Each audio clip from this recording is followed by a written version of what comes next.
Karibu tena Habari Leo. Leo tunakuletea muhtasari wa habari za vita na mizozo mikubwa inayotokea duniani hivi sasa. Tumesikiliza taarifa za hivi punde kutoka kwa wanahabari wa kimataifa na hapa tunakuletea yale muhimu unayopaswa kuyajua. Kaa nasi mpaka mwisho wa video hii ili upate picha kamili ya yanayojiri.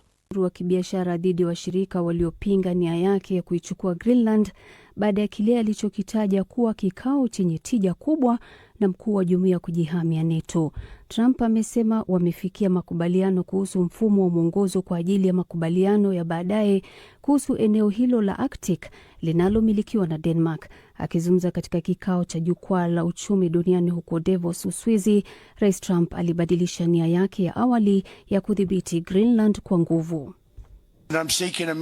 Naomba tena kutafuta mazungumzo ya haraka ili tujadili ununuzi wa Greenland na Marekani, kama tulivyowahi kupata maeneo mengi katika historia yetu, kama zilivyofanya nchi nyingi za Ulaya. Hakuna tatizo lolote.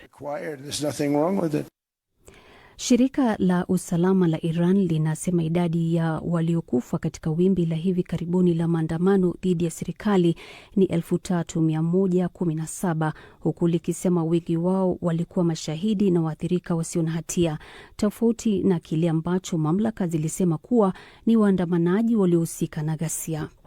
Mke wa mwanasiasa mkongwe wa upinzani nchini Uganda aliyefungwa Kizza Besigye anasema maisha ya mumewe yapo hatarini. Sambatenzi na maelezo zaidi. Winnie Byanyima ambaye ni mtetezi wa haki za binadamu na mke wa Kizza Besigye ameelezea hali ya afya ya mumewe kuwa mbaya kiasi ya kuwa mdhaifu na kushindwa hata kutembea na maambukizi yake kuzidi kuwa mabaya zaidi. Afisa wa huduma za magereza amekanusha kuwa hali ya afya Kizza Besigye mwenye umri wa miaka 69 ni mbaya. Bi Winnie alielezea katika taarifa iliyochapishwa kwenye X. Chama cha People's Front for Freedom PFF kimesema mwanasiasa huyo alipelekwa katika kituo cha afya usiku bila kuelezea tatizo linalomkabili. Kizza Besigye ambaye aliwania urais mara 4 nchini Uganda dhidi ya rais wa sasa Yoweri Museveni anakabiliwa na mashtaka ya uhaini na mengineyo ambayo anayakanusha. Na Rais Trump amesema Rais Vladimir Putin wa Urusi amekubali mwaliko wake wa kujiunga na jumuiya ya amani iliyoundwa kwa lengo linaloainishwa la kutatua migogoro kote duniani. Hata hivyo, Rais Putin hajathibitisha hilo. Vatican pia imesema kwamba Papa Leo wa 14 amepokea mwaliko huo. Hii ni BBC.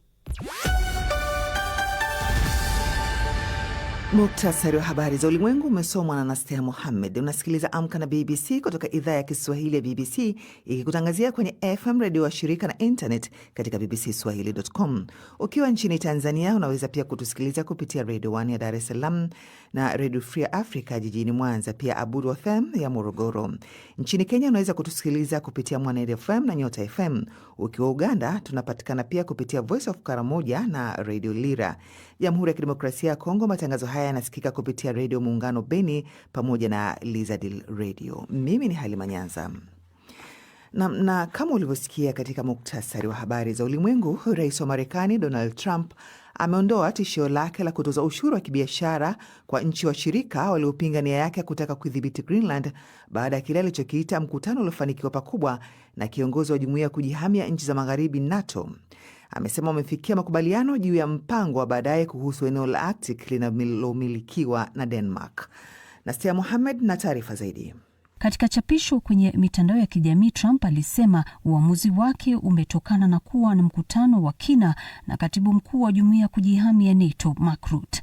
Mark Rutte hata hivyo hajathibitisha matokeo hayo. Hapo awali siku ya Jumatano, Rais Trump alielezea jukwaa la kimataifa la uchumi World Economic Forum huko Davos, Uswizi, kwamba hatotumia nguvu za kijeshi, lakini anataka mazungumzo ya haraka ili kupata umiliki wa eneo hilo ambalo anasisitiza ni muhimu kwa usalama wa taifa la Marekani.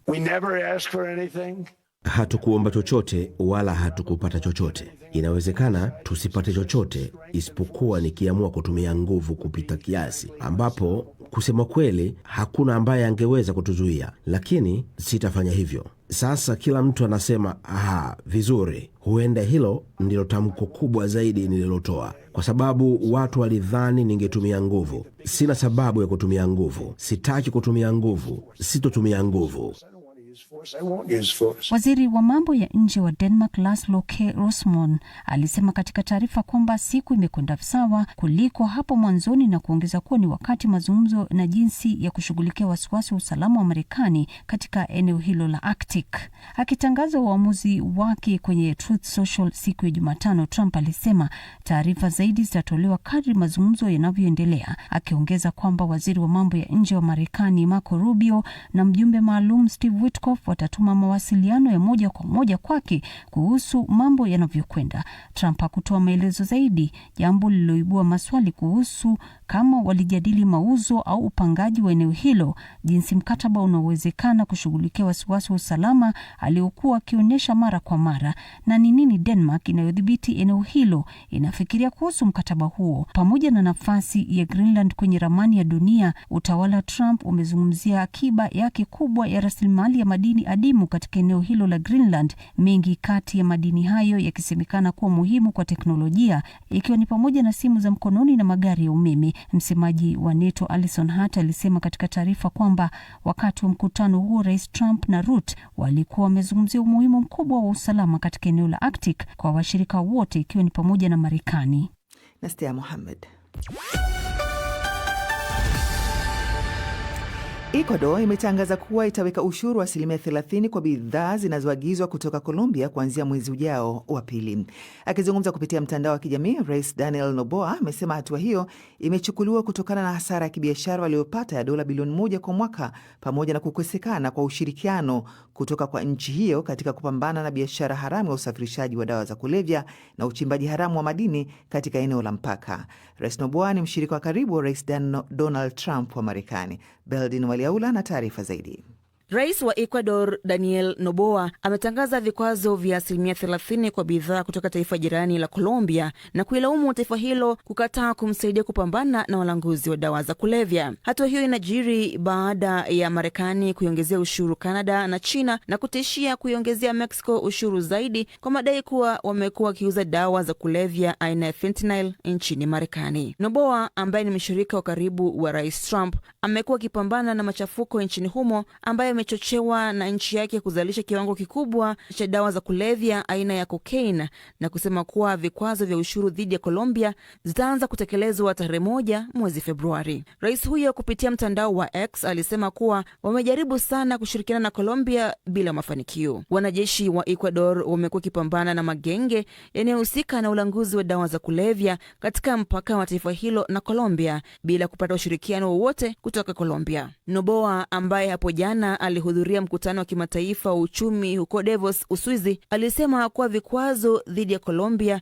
vitasalia hadi pale watakubali kudhibiti ulanguzi wa dawa za kulevya na uchimbaji haramu wa madini karibu na mpaka wa mataifa hayo mawili. Waziri wa usalama wa ndani wa Ecuador John Reinberg aliwaambia waandishi wa habari kuwa mamlaka za Colombia hazijachukua hatua sahihi kuzuia kutengenezwa na kusafirishwa kwa dawa za kulevya hadi nchini Ecuador. Rais wa Colombia Gustavo Petro, ambaye hawana uhusiano mzuri na Trump, bado hajajibu ushuru zaidi aliyowekewa na Ecuador. Taarifa yake Beldin Waliaula. Serikali ya Uingereza imeidhinisha ujenzi wa ubalozi mkubwa wa China mjini London baada ya miaka mingi ya mjadala kuhusu hatari za kiusalama. Mawaziri wanasema uamuzi huo sasa ni wa mwisho, isipokuwa tu iwapo utapingwa mahakamani. Hata hivyo, wengi bado wana wasiwasi. Taarifa ya Damian Grammaticus inawasilishwa na Peter Mwangangi. All the coins of our own realm and of many others. Hili ni jengo ambalo katika miaka ya awali lilitumika kutengenezea sarafu za nchi, lakini sasa linatarajiwa kugeuzwa kwa ubalozi mkubwa wa China. Jengo hili litakuwa ishara ya nguvu mpya ya China duniani. Rais wa China amelipa kipaumbele swala hili na kupata kibali cha mradi huu wa kifahari. Uliibua swala la ujenzi wa ubalozi wa China mjini London. Sir Keir Starmer anasema China, ambayo ni mshirika mkubwa wa kibiashara, lazima ishirikishwe kidiplomasia, hata kama hali hiyo inaonekana kuwa na tishio fulani. Lakini huko bungeni Uingereza hapo jana kulikuwa na upinzani mkali. China inatuchunguza kwa kutumia ujasusi, inahujumu demokrasia yetu, inawanyanyasa watu wetu ndani ya nchi yetu na kuiba teknolojia yetu. Lakini mawaziri wanasema serikali imefanya tathmini ya kutosha kuhusu tishio lolote lile. China imekuwa na itaendelea kuwa tishio kwa usalama wetu wa kitaifa. Eneo hilo lipo karibu na taasisi za kifedha za jiji na jengo la kihistoria la Tower of London. Kaskazini mwa eneo hilo kuna kituo cha mawasiliano cha Wapping, huku kukiwa na majengo mengine ya China pembeni. Ndani ya jengo hilo kuna vyumba vya chini ya ardhi ambavyo matumizi yake hayako wazi, na karibu yake kuna nyaya za kusambaza mtandao wa internet za fiber optic, baadhi zikiwa zimebeba taarifa nyeti sana za kifedha. Wakuu wa idara za ujasusi MI5 na mawasiliano ya serikali GCHQ wamesema kuwa hatari zinazotokana na ubalozi wowote haziwezi kufutika kabisa hadi kufikia sufuri, lakini hatua za kudhibiti hatari zimewekwa ili kupunguza hatari hizo hadi kiwango kinachokubalika, ikiwa ni pamoja na ulinzi wa mifumo ya nyaya. Miongoni mwa wale wanaopinga mpango huu ni wanaharakati wa demokrasia wa Hong Kong. Polisi wa China wamesema watatoa zawadi ya takriban $130,000 kwa yeyote atakayewasalimisha watu kama Chloe Chung katika ubalozi wake. Najua nikiingia humo sitatoka kamwe. Serikali inasisitiza kuwa kuna faida za kiusalama kwa Uingereza.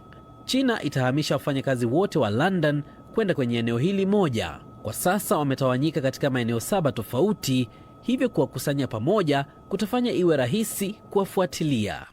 Nam ni Peter Mwangangi huyo, ambaye sasa anatupa nafasi ya moja kwa moja kuelekea kwenye michezo. Tuko naye Florian Kaijage. Asante sana Halima Nyanza. Karibu. Msikilizaji wa Habari Leo, kama unavyosikia, hali hii ya vita inaendelea kubadilika kila saa. Ni muhimu kufuatilia kwa makini matokeo ya mizozo hii kwa usalama wa ulimwengu. Tunapumzika kidogo kusikiliza maoni yenu, kisha tutaendelea na sehemu ya pili ya taarifa hii muhimu. Usiondoke. Karibu. Tuanze na katika masuala ya kifedha, lakini katika soka. Liverpool imetangazwa klabu inayoingiza fedha nyingi zaidi miongoni mwa klabu za ligi kuu ya England kwa mara ya kwanza, kwa mujibu wa uchambuzi wa kampuni ya kifedha ya Deloitte. The Reds au majogoo wa Anfield walishinda taji la ligi kuu England msimu uliopita na kuingiza euro milioni 836 sawa na pauni za Uingereza milioni 702, mapato zaidi kuliko timu nyingine yoyote ya England. Manchester United ilianguka hadi nafasi yao ya chini kabisa katika toleo la 29 la ligi ya soka ya kifedha ya Deloitte. Real Madrid wanaongoza tena duniani kwenye orodha hiyo wakiwa na mapato ya euro bilioni 1.2 licha ya kutoshinda ligi ya mabingwa Ulaya wala ligi kuu ya Hispania La Liga msimu uliopita. Huko klabu zote mbili za Manchester zikishuka kwenye orodha hiyo. Barcelona ipo nafasi ya pili kwa mapato duniani. Katika cricket, nahodha wa zamani wa England Jamie George anastaafu mwishoni mwa 2027 baada ya kukubali kuongezewa mkataba wa mwaka mmoja na klabu yake maarufu ya Saracens. Taarifa ya klabu imesema George atakamilisha msimu wa 2026-27 kabla ya kustaafu baadaye mwaka huo ili kuingia katika kazi yake mpya katika ulimwengu wa biashara. Mchezaji huyu mwenye umri wa miaka 35 amecheza England michezo 105 na kuwa nahodha wa nchi yake mwaka 2024 kabla ya kuwa nahodha msaidizi kwa Maro Itoje. Tukamilishe michezo kwa usajili. Jean-Philippe Mateta, raia wa Ufaransa, ameiambia klabu yake ya Crystal Palace kuwa anataka kuondoka klabuni hapo, huku akiwaniwa na klabu mbalimbali za England na Ulaya ikiwemo Aston Villa ambayo imetajwa zaidi katika mbio za kuwania mshambuliaji huyo mwenye umri wa miaka 28 anayejua kuzifumania nyavu za wapinzani. Hapa kidogo. Kwanza unajua story yako ya kwanza ilianza ile kuhusiana na kitita cha pesa kwenye michezo. Yaani najiuliza, michezo naona kama inalipa sana. Inalipa, na hasa ligi ya mabingwa Ulaya imekuwa ni inachangia sana, ambayo kama utafahamu pia kwamba hapo jana kuna michezo ambayo ilikuwa ikichezwa ikiwemo Bayern Munich na Royal Union ikishinda 2-0, Marseille ikifungwa na Liverpool 3-0, Chelsea 1-0 zida Pafos, Slavia Prague ikifungwa na Barcelona 4-2 na Newcastle ikishinda 3-0 dhidi ya PSV. Kwa hiyo imekuwa na mchango mkubwa kwa klabu nyingi katika kupata mapato kwa mwaka. Shukrani sana kwa habari, kwa kufahamisha.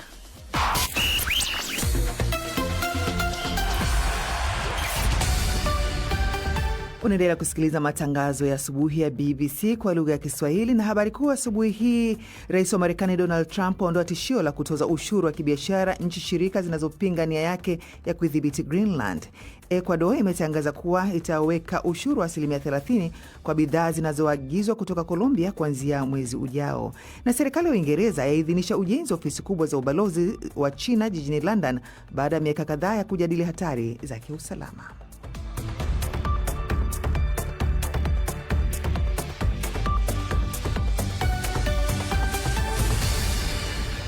Imetimia saa 12 na dakika 16 kwa saa za Afrika Mashariki, sawa na saa 11 na dakika 16 kwa saa za Afrika ya Kati na baadhi ya maeneo ya Maziwa Makuu. Msikilizaji, bado unaendelea kusikiliza matangazo ya asubuhi ya BBC, na unaweza kufanya hivi pia kwa kupitia mtandao wako wa bbcswahili.com ama simu yako ya kiganjani. Pia unaweza kusikiliza matangazo haya kwa kuperuzi katika ukurasa. Hiyo ndiyo habari kwa sasa. Je, maoni yako ni gani kuhusu jambo hili? Tafadhali acha maoni yako hapo chini kwenye comment. Na usisahau kusubscribe ili usipitwe na habari zingine kila siku.